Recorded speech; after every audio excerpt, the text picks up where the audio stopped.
Bonjour à tous, je vous invite à vous abonner à cette chaîne, à aimer, à partager, à commenter ces vidéos, c'est très important. C'est une manière de nous soutenir. Merci à vous tous. Avant de recevoir notre invité vidéo du jour, l'avocat Gilles Antonovitch, nous nous tournons vers notre partenaire du jour. Bonjour Didier Maisto. Bonjour Clémence. Ancien patron de Sud Radio, on se tourne tous les deux vers notre invité.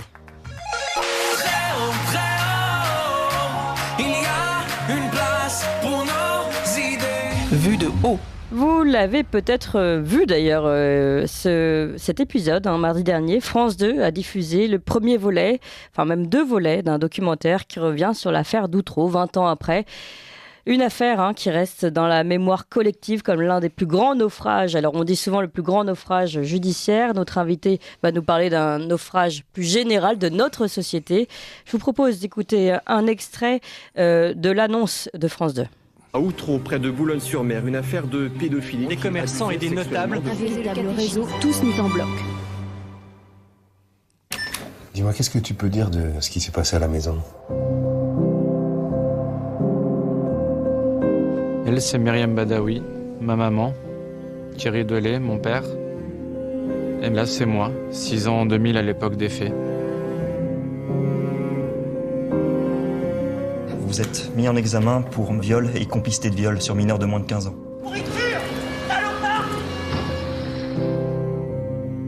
Comment je peux faire confiance à la justice ? Ça fait 2 ans qu'ils m'enferment. Le juge Burgot n'avait plus aucun recul par rapport à ce dossier. Je ne me tairai pas. Vous maquillez la vérité. L'affaire d'Outreau, la série événement, mardi soir à 21h10 sur France 2 et sur la plateforme France.tv. Voilà, on a même les dates et la petite annonce. Alors, pour parler de cette affaire Outreau phénoménale qui a marqué tous les esprits en France, eh bien nous sommes non seulement avec un avocat honoraire, historien, qui a également beaucoup travaillé lui-même personnellement sur cette affaire Outreau, mais qui a été expert judiciaire pour ce feuilleton proposé par France 2. Bonjour Gilles Antonovitch. Bonjour. Et merci beaucoup d'être avec nous aujourd'hui. Donc je l'ai dit, vous êtes avocat honoraire, historien. Vous aviez déjà, dès 2004, publié une tribune dans Le Monde, le 7 juillet 2004, au sujet de l'affaire Outreau.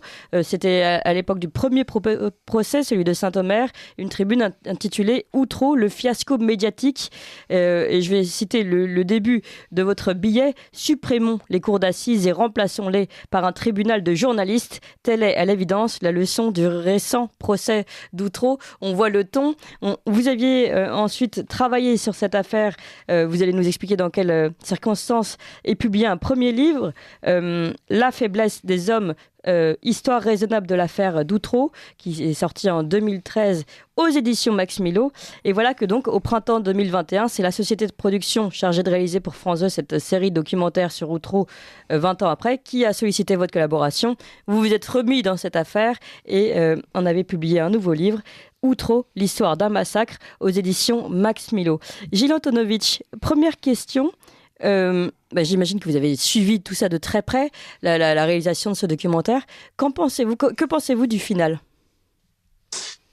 Juste une précision, c'est pas l'histoire d'un massacre, c'est l'histoire d'un désastre. Ah, pardon, oui. C'est également un massacre, mais oui. Je crois que c'est bon, c'est pas grave.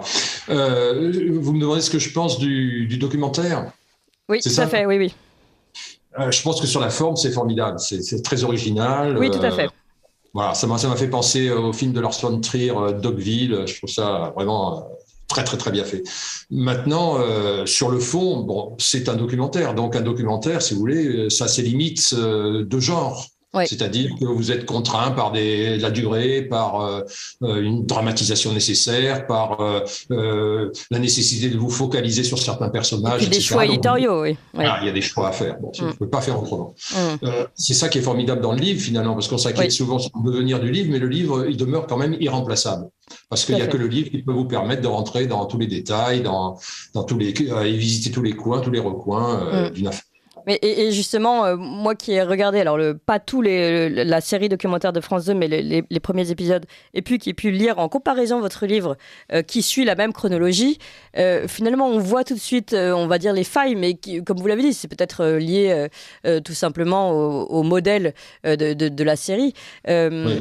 Malgré tout, moi je vous le dis tout de suite, et puis après on va rentrer évidemment dans l'affaire d'Outreau. J'ai eu, par exemple, je trouve qu'on voit, déjà on voit beaucoup d'accusés, d'anciens accusés qui ont été disculpés. On ne voit qu'une victime enfant. Il y a peut-être un petit déséquilibre de ce côté-là. Et puis un des enfants qui avait parlé lui-même à l'époque de machine à bisous. Et sauf que vous, derrière dans le livre, vous dites qu'il n'avait pas évoqué que la machine à bisous, mais également des attouchements sexuels. Et dans la série, on a l'impression que c'est à cause de cette expression de machine à bisous qu'il aurait livrée aux enquêteurs que finalement son père a été inquiété. Ce qu'il faut voir, c'est que dans cette histoire, l'huissier Maréco, il y a deux histoires différentes. En fait, il y a un télescopage de dossiers, si vous voulez. C'est ça qu'il faut comprendre, parce que l'histoire de l'huissier Maréco avec son fils n'a strictement rien à voir avec l'histoire d'Outreau. Oui, tout à fait. Oui. Maréco, il est pour rien, il connaît même pas Madame Badawi, il connaît personne. En ce qui le concerne, il y a vraiment une mise en examen complètement invraisemblable et un maintien en détention provisoire pendant des années, pendant des années d'ailleurs, qui est absolument inqualifiable et injustifiable. Alors l'histoire de son fils, c'est autre chose. Ça n'a rien à voir, si vous voulez. C'est strictement rien à voir. Alors, il y avait des éléments. On aurait pu le juger ou pas le juger, j'en sais rien. Il a été également jugé pour ça, il a été également acquitté pour ça, dont acte, voilà. Oui. Mais c'est vrai que dans le dossier, il y avait des éléments. Il y a quand même des éléments. Et ça, on le voit pas dans le feuilleton. Mais revenons, on va reprendre tout depuis le début parce qu'évidemment, tout le monde ne connaît pas parfaitement l'affaire d'Outreau, encore moins la série. Tout le monde ne l'a pas vue. Moi, j'invite à aller la voir parce qu'en effet, elle est quand même intéressante. La mise en scène est très intéressante avec les vrais protagonistes de l'histoire et puis des acteurs. Mais peut-être, si vous voulez bien, nous faire vous-même, puisque vous connaissez mieux que quiconque cette affaire, un résumé, Gilles Antonovitch, de l'affaire Outreau au démarrage, et puis finalement les rebondissements, et le fait que vous soyez revenu, vous aussi 20 ans après, 10 ans après au moins, sur cette affaire, l'œil nouveau que vous lui apportez. Si vous voulez, résumer l'affaire d'Outreau en 20 secondes, c'est quand même pas évident. Non, c'est pas facile, oui. Bon.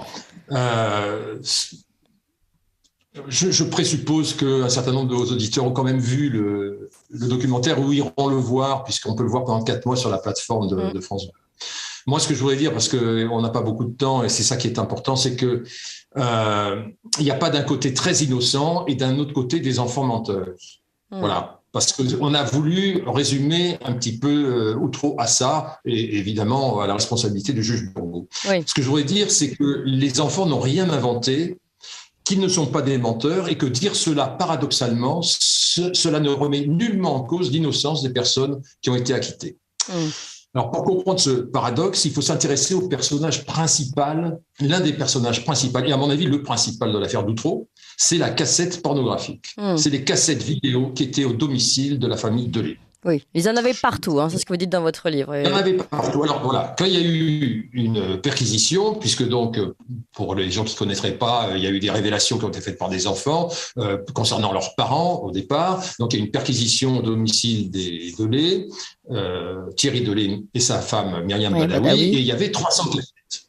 Sur ces 300 cassettes, il y en avait une centaine qui étaient des films d'horreur, et 200 qui étaient des films pornographiques rangés par genre, c'est-à-dire partouze, femmes enceintes, zoophilie, vous voyez, parce que c'est un collectionneur, monsieur Delay. Il collectionnait aussi les crânes qu'il allait chercher dans les cimetières. Vous voyez l'ambiance. Oui. Et Madame Badawi, la première fois qu'elle est interrogée par le juge Burgault, elle lui dit cette phrase essentielle pour bien comprendre cette histoire. Elle lui dit « Vous savez, monsieur le juge, regarder des cassettes pornographiques tous les soirs, ça rend fou. Oui. » Et effectivement, ça rend fou. Alors, il faut comprendre que non seulement les enfants Delay, les 4 enfants Delay, ont été violés pendant des années par leur père, par leur mère et accessoirement, de temps en temps, par leurs voisins, Aurélie Grenon et David Delplanque. Non seulement ils voyaient ça en permanence. Dans le premier épisode, vous avez Jonathan Delay qui vient vous dire que ça tournait en permanence, les cassettes. Il regarde ça tout le temps. Alors, ce qu'il faut comprendre, c'est que toutes les accusations qu'ils vont formuler par la suite, il y en a qui sont avérées, les viols, mais on a voulu considérer on a pris au premier degré des déclarations concernant les voisins, concernant l'histoire de la fillette, etc., qu'ils n'avaient pas inventées parce qu'ils les avaient vues. Ils les avaient vus pendant des années de leur naissance à l'âge de 7, 8, 9 ans. Ils avaient vu ça en permanence à la télévision, sur les cassettes que leur montrait leur père tous les soirs. Alors ensuite, c'est ça le problème. C'est qu'ensuite, tout ça s'est mélangé. Après, on les a interrogés sans précaution. On a pris au premier degré ce qu'ils disaient. On les a interrogés, puis réinterrogés, puis réinterrogés. Alors à chaque fois, on les mettait en position de dire des nouvelles choses. Oui. Et à chaque fois, il y en avait des nouveaux éléments. C'est ce qu'on voit très bien dans votre livre. On leur questionnait sans arrêt. Il y en a, les adultes, le monde des adultes n'en avait jamais assez des révélations. Voilà. Et eux, ils avaient un imaginaire complètement chamboulé, enfin complètement, c'est terrible cette histoire, c'est vraiment terrible. Et ça montre le problème enfin l'univers pornographique ça c'est accessoire dans mon livre, mais enfin c'est pas accessoire en fait, c'est le désastre plus général parce qu'il y a vraiment un problème de ce point de vue-là, on y reviendra peut-être. Donc voilà, en fait, c'était l'expression de leur traumatisme, si vous voulez, leur déclaration. Voilà. D'ailleurs, je fais une parenthèse. Pardon, je fais juste une parenthèse puisque vous parlez du traumatisme et de l'expression du traumatisme et évidemment de l'effet du porno. Des signalements avaient déjà été faits dans les écoles différentes puisque les enfants étaient très violents. Ils avaient des gestes justement qui mimaient des actes pornographiques, etc. Et tout ça, c'était déjà remonté. Mais bien sûr, c'est pour ça que le désastre il est bien plus général qu'un désastre judiciaire. Oui, on va y parce que revenir. tout le monde a failli dans cette histoire. Les médecins qui, à l'hôpital, voyaient arriver les enfants de lait à répétition pour des mots qui étaient quand même, qui posaient quand même des interrogations, ils voyaient rien. Les services sociaux faisaient des signalements dans le parquet, que le parquet classé. Bon, enfin, ça a été des mots qui concernaient toujours la zone, les zones sexuelles, infection du prépuce avec ulcération de méthyltréatal, des diarrhées aiguës, des traces de sang, enfin bon voilà. Donc je vous redonne le fil de votre récit. Voilà, bien sûr. Donc, si vous voulez, c'est ça qu'il faut comprendre. Et moi, je suis un peu pour la réconciliation des mémoires. Toujours, en tout domaine, si c'est possible, mais c'est absolument pas facile. Et c'est vrai que là, il faut réconcilier parce qu'il y a toujours des bruits qui courent, des trucs comme ça. Il faut arrêter avec tout ça. Il faut dire ce que je dis, c'est-à-dire les acquittés, ils sont tous, ce sont des innocents. Et les enfants, ce ne sont pas des menteurs. Voilà. Il faut comprendre cette chose-là. Et à ce moment-là, on aura fait un grand progrès dans cette histoire. C'est un peu ça l'idée de mon livre. Et l'idée de mon livre, c'est aussi d'élargir le débat, d'élargir le champ des responsabilités. Et de ce point de vue-là, par rapport à 2013, quand j'avais fait mon premier livre, il y avait un rapport sénatorial qui était sorti. C'était le rapport de Chantal Joanneau. Bon. Et 10 ans après, c'est extraordinaire, en septembre 2022, il y a un deuxième rapport qui sort, c'est le rapport, disons Rossignol, pour faire vite, elles sont 4, je ne me rappelle plus le nom des autres sénatrices, peu importe, qui s'appelle Porno, l'enfer du décor. Et les chiffres qui sont donnés dans ce rapport, enfin quand même, ça pose des questions. Je vous en cite juste 2 ou 3. D'abord, le budget de la société de production pornographique la plus importante en France, qui s'appelle Marc Dorcel, son chiffre d'affaires, c'est 8 milliards d'euros. Et comme par hasard, 8 milliards d'euros, c'est le budget de la justice. Vous voyez, pour vous donner un petit peu le niveau. Bon, il faut savoir également que la France est le 4e consommateur de produits pornographiques dans le monde, après les États-Unis, le Japon, l'Angleterre, et on est devant les Italiens. Et que 75% des garçons, des enfants français, enfin des garçons, regardent leur première cassette vidéo à l'âge de 9 ans, et que à peu près 18% des filles le regardent à l'âge de 11 ans. Bon, ça fait quand même, quand on voit l'histoire d'Outreau, je pense que ça fait quand même des dégâts. Voilà, faut quand même pas. Et on le traite pas. C'est un sujet, c'est marrant. Je me rappelle, il y a Laurent Wauquiez, que j'avais vu dans une émission il y a quelques années, chez Ardisson, je sais pas qui, enfin, ou Ruquier, je sais pas. Et alors, il y avait, vous savez, toujours des types qui viennent poser des questions un petit peu embarrassantes. Et alors, il avait demandé, alors, vous regardez des cassettes porno, je sais pas quoi, vous allez sur des sites porno. Et Wauquiez, d'une niaiserie totale, qui répond, bah oui, comme tout le monde. Bah, vous voyez, bon, c'est quand même. Moi, je trouve ça ahurissant. Bon, voilà. Voilà. Mais je veux pas non plus monopoliser tout. Allez-y. Non, alors Didier Maisto, oui. Non, mais justement, on voit à travers votre livre et vos écrits différents et votre analyse aujourd'hui que c'est beaucoup plus large et que vous faites finalement une critique, une radiographie de notre société qui part dans la dépravation, hein, disons-le clairement. Est-ce que vous diriez aujourd'hui qu'on en a, en dépit des rapports sénatoriaux qui sont un peu des vœux pieux, fait des progrès? Première question. Si il y avait des choses à changer, des éléments à changer dans le procès d'Outreau pour améliorer un petit peu la situation, si vous pouvez nous dire 2-3 éléments clés qui auraient été de nature, en dépit même du fait que le problème soit beaucoup plus vaste, peut-être sortir de la justice spectacle et comment y parvenir. Oui, cette question-là. Et enfin, question reliée avec tous les réseaux aujourd'hui, puisqu'il n'y a plus de cassettes, mais évidemment, il y a des réseaux, il y a Internet, avec des milliers de sites. Bon, les pouvoirs publics en parlent beaucoup, hein, pour limiter l'accès, mais en réalité, il ne se passe strictement rien. Et tous les sites, y compris... alors la pédophilie, c'est un peu plus surveillé, mais ce que vous avez cité, on va pas se livrer à cette liste exhaustive et nauséabonde, mais enfin des pratiques sexuelles assez déviantes. Alors, sur Internet, c'est vrai que c'est assez intéressant de savoir quand même que sur les 15 sites les plus visités dans le monde, le premier c'est Google, après il y a YouTube, il y a Facebook, Instagram, je sais pas quoi. Bon. Amazon est 16e. Dans les 15 premiers, il y a 3 plateformes porno. 3. Donc, et Jean-Marc Jancovici, dont on parle beaucoup actuellement, vous savez, sur les questions d'énergie, dans son association, qui s'appelle le Shift Project, j'ai les chiffres, c'est 27% du trafic vidéo en ligne, c'est du porno dans le monde, 27%. Et 16% du flux total des données sur Internet, c'est du porno.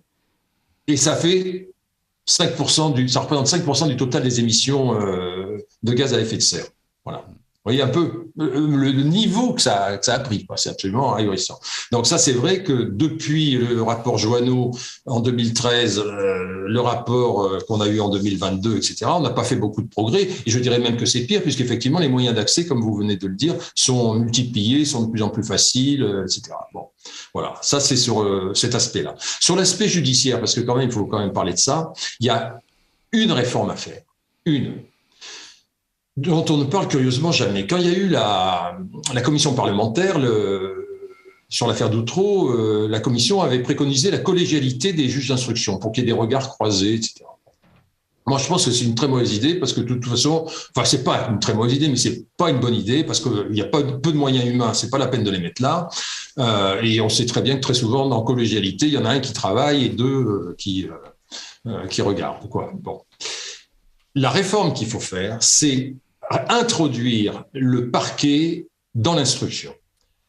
Ce que je veux dire, les professionnels me comprendront tout de suite, c'est que quand il y a une instruction judiciaire, le juge d'instruction qui est censé instruire à charge et à décharge est toujours en position d'instruire à charge parce qu'il n'y a jamais l'accusation présente dans le cabinet du juge d'instruction. Le juge d'instruction n'a affaire qu'à l'avocat de la défense et à la personne qui est mise en examen. L'accusation n'est pas là. Donc, le juge, naturellement, il se comporte comme un procureur. Alors que si le procureur était là, si le juge était donc décentré, avait de la distance, il aurait un tout autre regard. Il laisserait les uns les autres se poser des questions, s'affronter devant lui, et il serait vraiment en position de juge. Vous comprenez ? Et ça, concrètement, vous en parlez beaucoup dans le livre avec, évidemment, le juge Burgot. Oui, le juge Burgot, il est coincé par cette... alors, il en rajoute, évidemment. Bon, il fait des tas de maladresses, des tas de bêtises, etc. Bon, ça, on ne discute pas de ça. Mais je dirais structurellement, il est coincé par cette absence du parquet. Si vous voulez, pour les gens qui ne connaissent pas comment ça se passe, le parquet fait connaissance des accusés le jour de l'audience. Il les a jamais vus auparavant. Il a vu que des papiers. Le procureur Le Signe, qui était le procureur au premier procès de Saint-Omer, quand il a vu arriver le taxi Martel, il y avait un des notables, entre guillemets, c'était un chauffeur de taxi. Oui. Et quand il l'a vu arriver, il s'est frotté les yeux. Il s'est dit, mais qu'est-ce que ce type fait là? Il l'a dit devant la commission. J'ai tout de suite compris, ce type-là n'a rien à faire là-dedans. Oui. Et non, il l'avait jamais vu. Erreur de casting. Il l'avait jamais vu. Il n'était jamais allé dans le bureau du juge d'instruction. Il avait juste regardé parcouru les PV, etc. Donc, si vous voulez, le juge d'instruction se trouve dans une position complètement isolée et il se trouve dans la position de quelqu'un qui, en fait, joue un rôle qui n'est pas le sien, c'est-à-dire le rôle de l'accusateur. Donc ça, s'il y a des moyens à mettre, parce que actuellement les parquets sont en nombre totalement insuffisant pour pouvoir le faire, il faut non pas augmenter le nombre de juges d'instruction, il faut augmenter le nombre de parquetiers pour que les parquetiers puissent vraiment participer aux instructions. Voilà. Alors, on continue d'en parler, évidemment, c'est absolument passionnant. Retour sur cette affaire Outreau à l'occasion de votre livre Histoire Outreau, Histoire d'un désastre aux éditions Max Milo et également donc de la diffusion de cette série, on va dire, de documentaires sur France 2. Mais il est 9h pile sur Ligne Droite et c'est l'heure des informations avec Emmanuel Noël. Ligne Droite.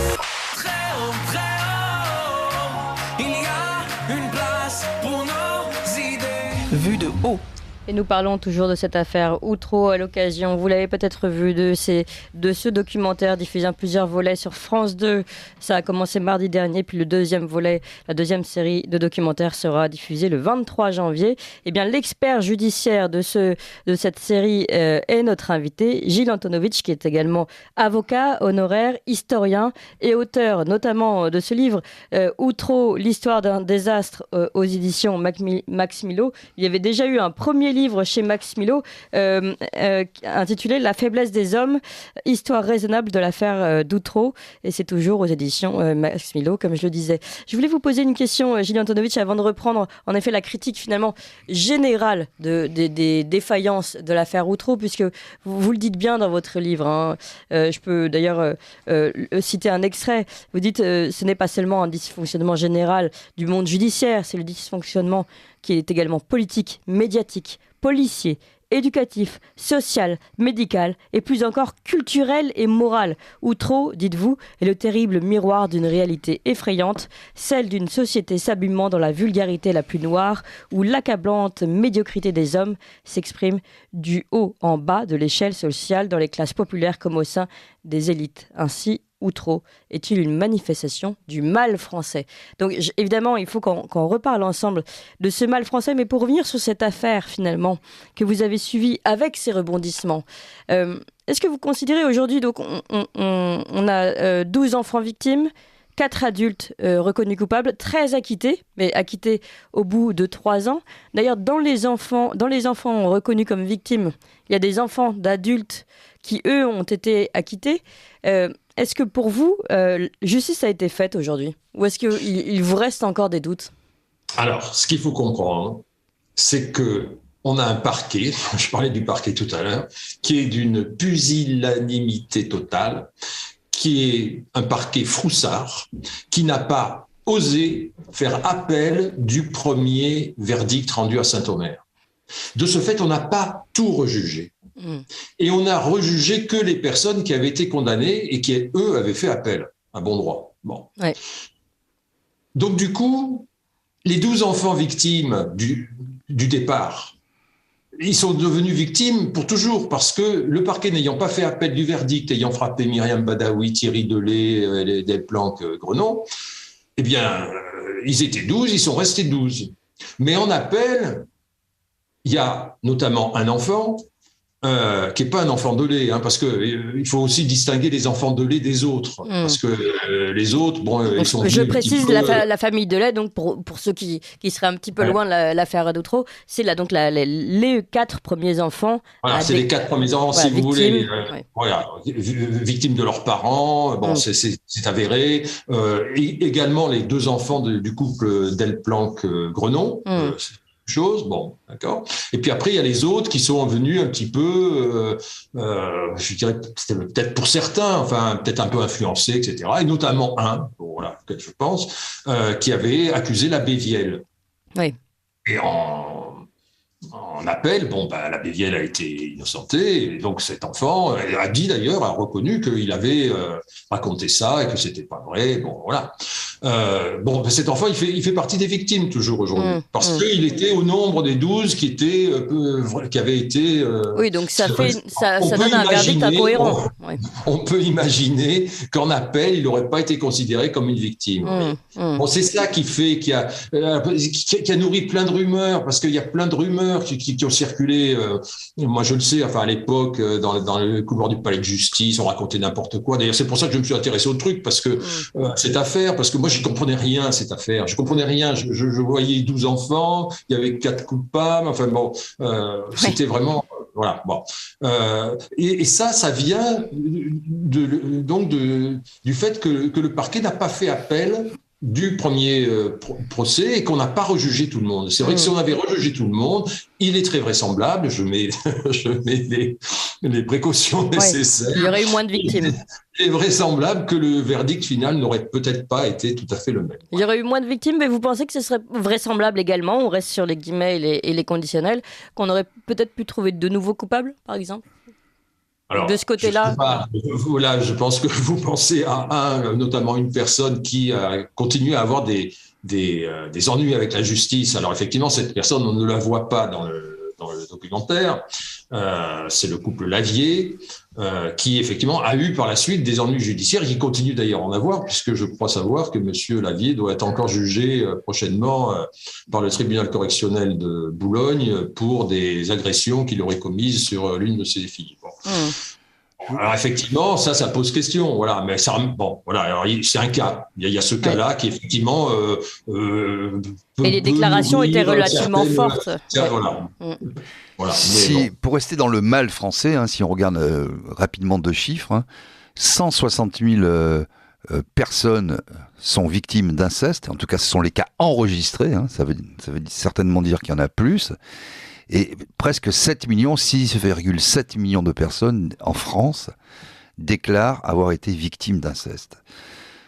Est-ce que c'est pas aussi ça la question, le problème ? Est-ce que quand on fait le procès d'Outreau, on ne doit pas juger l'ensemble de la société française et que du coup la justice est un peu démunie parce que le juge d'instruction, les témoins, on est dans un environnement... surtout, malheureusement, j'allais dire un peu dans cette région, où beaucoup d'affaires, je ne sais pas pourquoi, c'est un atavisme, une culture, c'est très, très compliqué à comprendre, la pauvreté, voilà.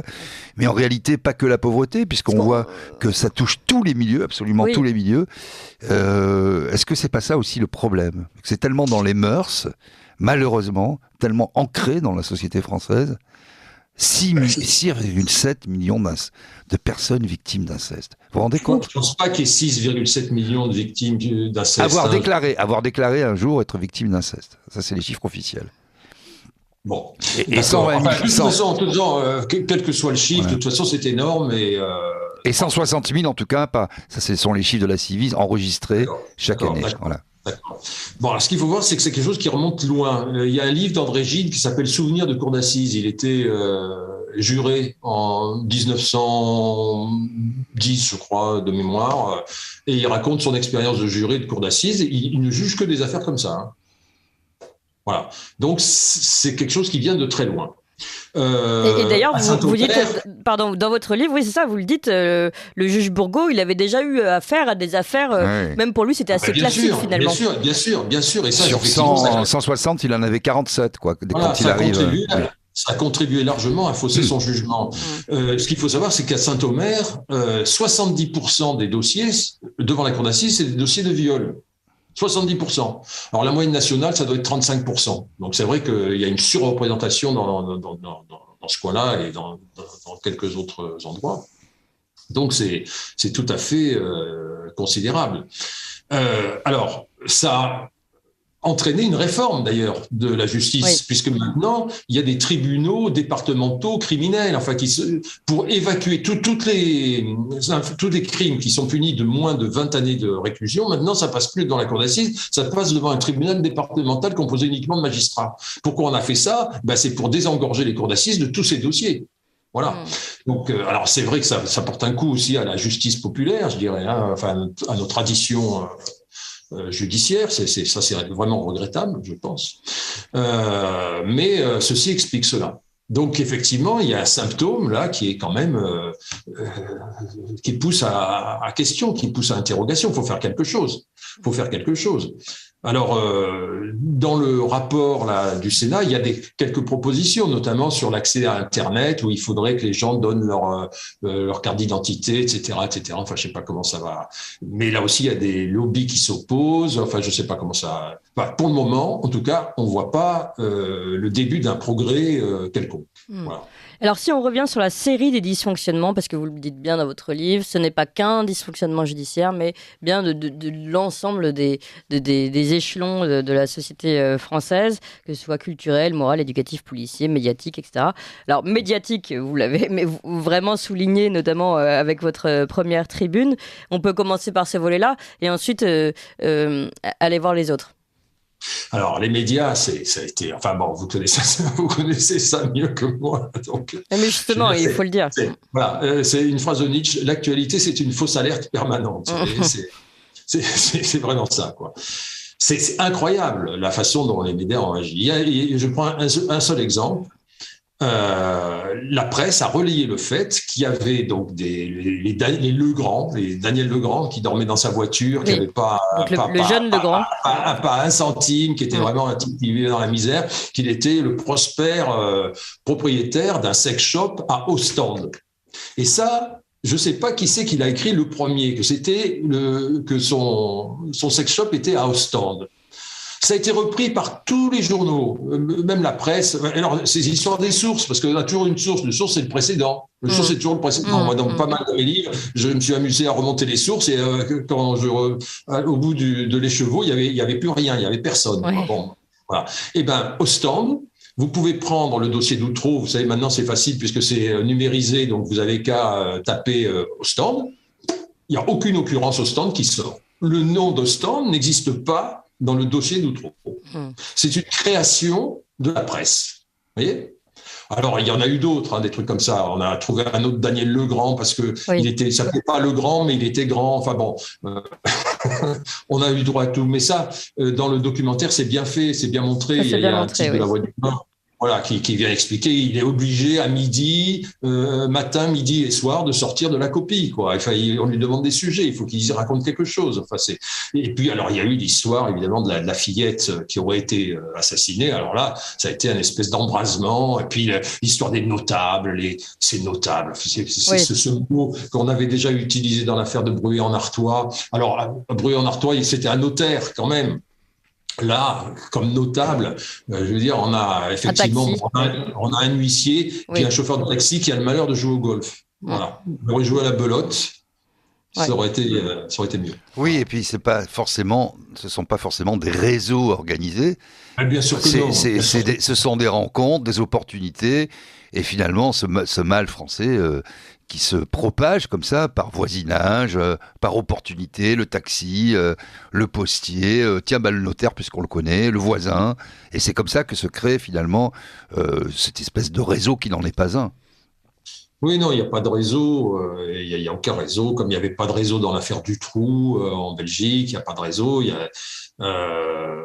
Mais il y a un univers, voilà. Il y a un univers dans lequel on baigne et qui effectivement essaime et qui fait que on se retrouve avec une espèce d'incompétence générale, de médiocrité générale qui vraiment fait peur, quoi. Est-ce que vous avez réfléchi aux causes de cette dépravation, notamment quand on regarde les pays? Vous avez les États-Unis, première puissance mondiale, un pays très puritain du point de vue, en tout cas en apparence, des mœurs sexuelles. Le Japon aussi, qui est où tout est caché, où il y a toute une codification de tout cela, même s'il y a des geishas, même s'il y avait évidemment toujours eu cette tradition.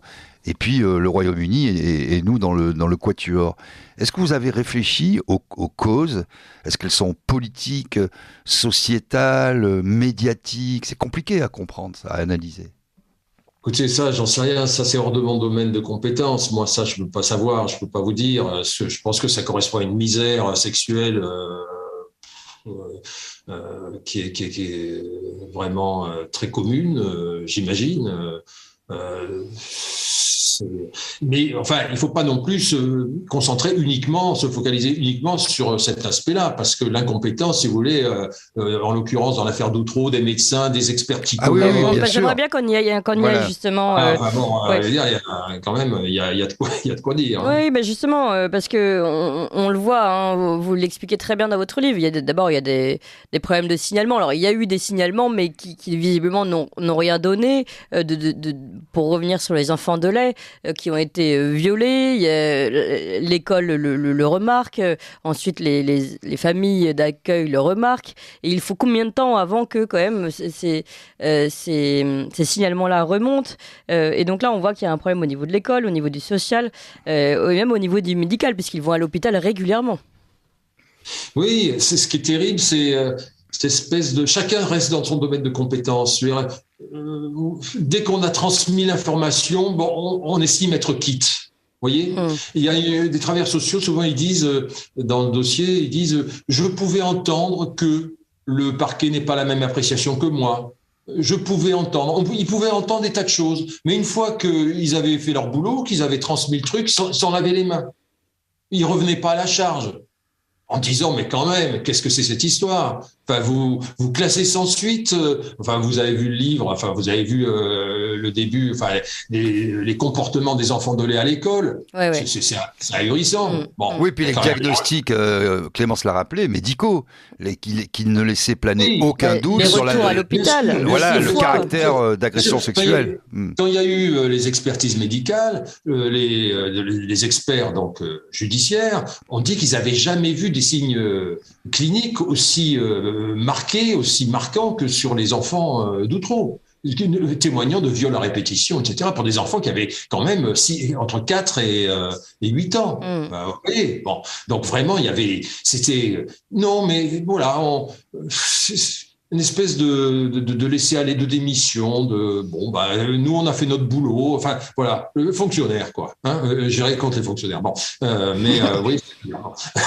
Oui, voilà, mais un esprit qui n'est pas l'esprit qui devrait animer une société où les gens prennent leurs responsabilités, où ils se contentent pas de la réponse qu'on peut leur donner, ils reviennent à la charge, etc., etc. Enfin voilà. Et ça, vous pensez que ça, justement, depuis l'affaire Outreau, les choses ont pu évoluer là-dessus ou pas ? Que ce soit dans les signalements à l'école, à l'hôpital ou chez les assistants sociaux ? Bon, la morale de l'histoire, la conclusion, c'est qu'en fait, il y a de richesse que d'hommes. Il y a des bons professionnels et des mauvais professionnels. Voilà, c'est ça la réalité, c'est ça. Donc, il y a des gens qui ont, qui agissent bien, qui agissent, et puis d'autres qui agissent mal. Dans le dossier, d'ailleurs, on le voit très bien. On voit des bons policiers, puis des policiers super enquêteurs. On voit des surveillants, alors en prison. Qui ont vraiment des comportements qui sont totalement inadaptés par rapport, parce que quand vous êtes en prison, que vous êtes désigné comme un pointeur et que en plus vous l'êtes pas, je vais vous dire, il y en a un qui raconte que tous les jours, il y en a un qui crache dans sa gamelle avant de lui donner sa pitance. Là, c'est terrible. Enfin voilà. Après, c'est les qualités morales de chaque individu qui s'expriment et leurs compétences professionnelles. Et là, c'est vrai qu'on a un festival, que ce soit chez les journalistes. Alors, c'est avec des articles invraisemblables, enfin bon. Non mais parce que les journalistes, on peut y revenir 2 minutes, parce que finalement vous n'avez pas fini votre propos. Votre propos dans cette tribune du Monde 2004 quand même. Donc c'était à l'époque donc le premier procès celui de Saint-Omer. Vous dites remplaçons-les par un tribunal de journalistes. Et un peu plus loin dans le livre, vous dites finalement on n'aurait pas été étonné que les juges suivent l'avis donné par les journalistes. Oui, alors là, c'est très particulier, parce que si vous voulez, à l'époque, je connaissais pas le dossier. À l'époque, j'étais comme tout le monde, je suivais ça à la radio, à la télévision, et je me rappelle très bien, moi, je plaidais ce jour-là à la cour d'assises de Valence, je me rappelle.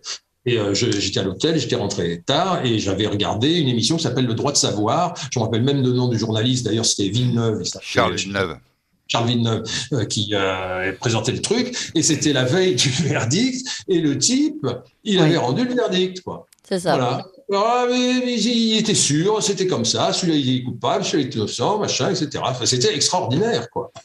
Et c'est pour ça que j'ai écrit cet article, parce que vraiment ça m'a énervé, quoi. Je me dis mais de quoi il se mêle, ce type? Alors moi je connaissais pas le dossier, j'en savais rien. Enfin si le verdict de Saint-Omer était bien, pas bien, encore une fois, je ne connaissais pas le dossier. Mais ce comportement m'avait exaspéré, d'où cette tribune que Le Monde avait bien voulu publier. Oui, et puis il faut peut-être rappeler qu'il n'y a eu aucune excuse, ni de la part des journalistes, ni de la part des experts, ni de la part des médecins.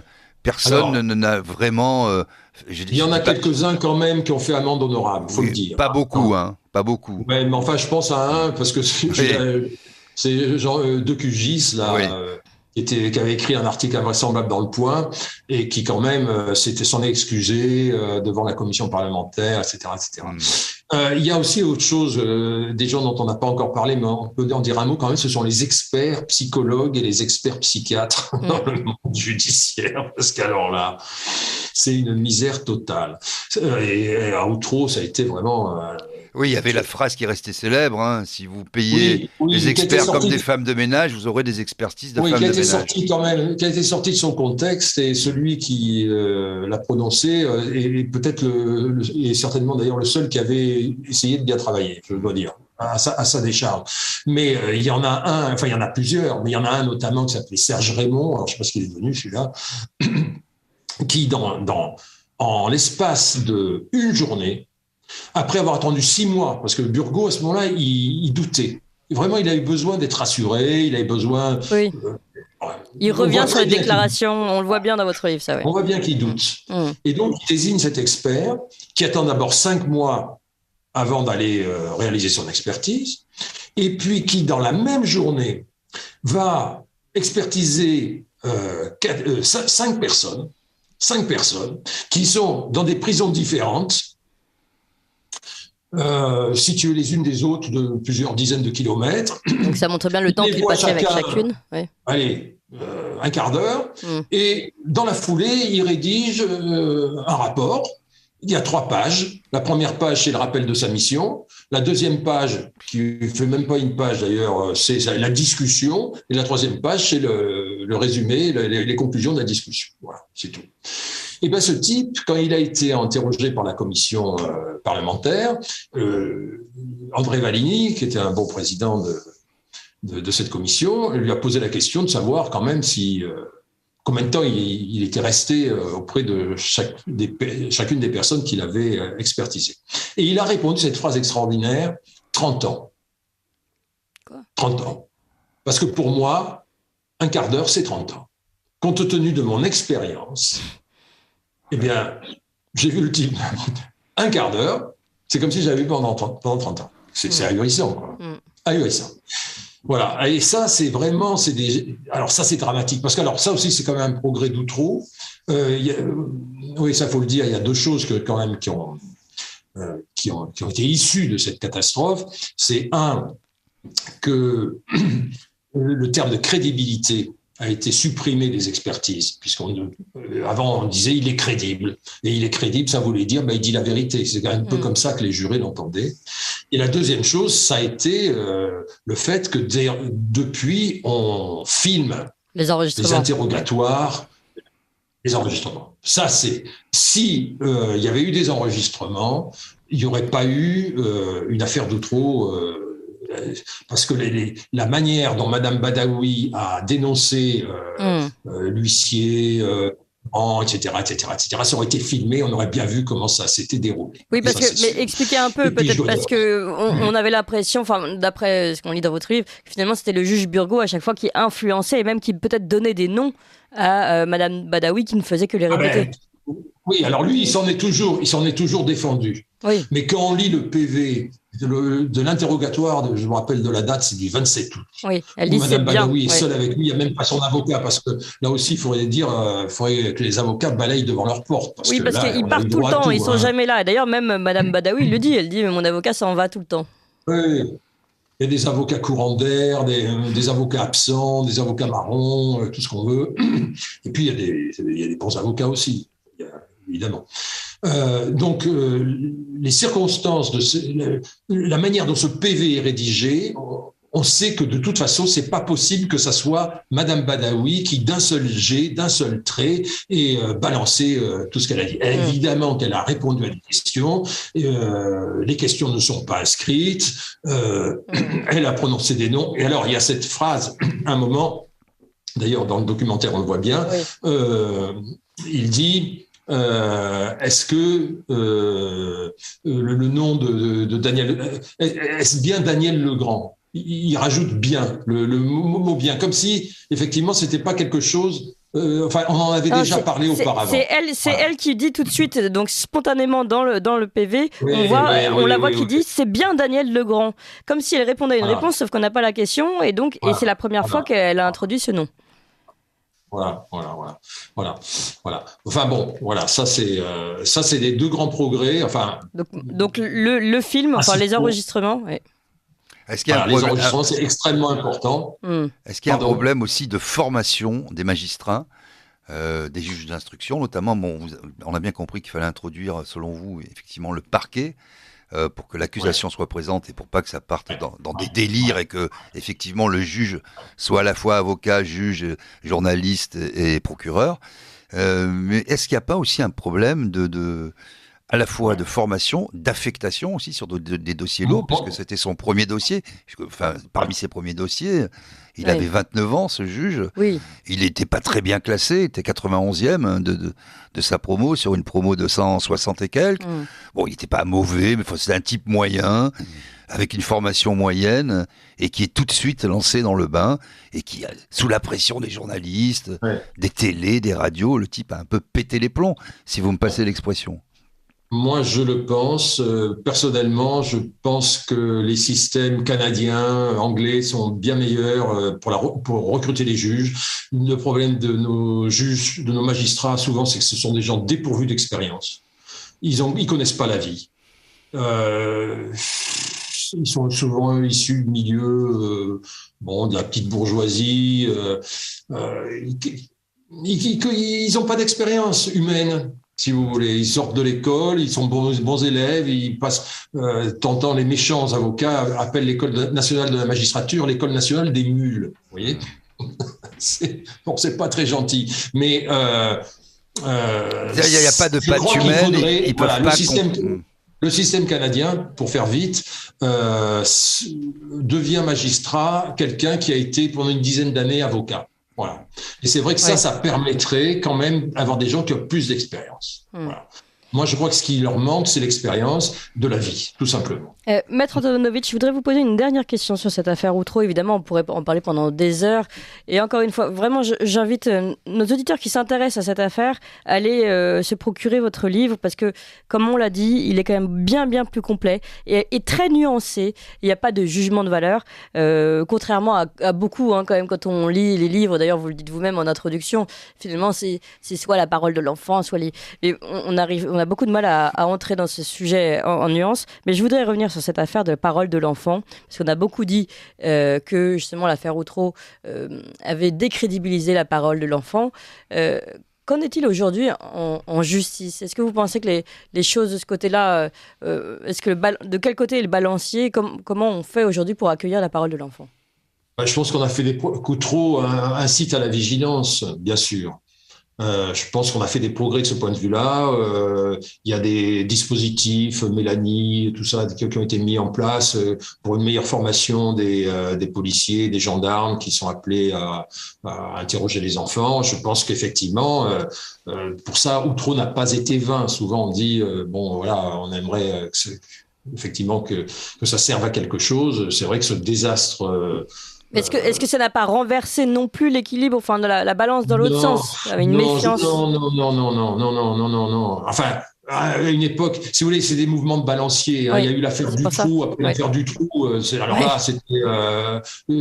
au champ libre, tout était ouvert. Après, il y a eu l'affaire Dutroux, alors paf, ça s'est refermé, etc. Je pense qu'on est revenu un petit peu à un certain équilibre. Mais là encore, c'est la compétence des personnes qui prime, quoi. La Voilà. compétence humaine, finalement, c'est un peu Oui, ce qu'on déduit de votre Merci. livre. Merci infiniment. Donc, Maître Antonovitch, avocat honoraire, historien, auteur de ce nouveau livre chez Max Milo, Outreau, l'histoire d'un désastre, donc aux éditions Max Milo. Et puis également expert judiciaire pour cette série qui continue sur France 2 sur l'affaire d'Outreau. Merci beaucoup. Vous appréciez cette émission? Alors aidez Radio Courtoisie à en produire d'autres en indépendance totale. Rendez-vous sur soutenir.radiocourtoisie.fr. Merci d'avance.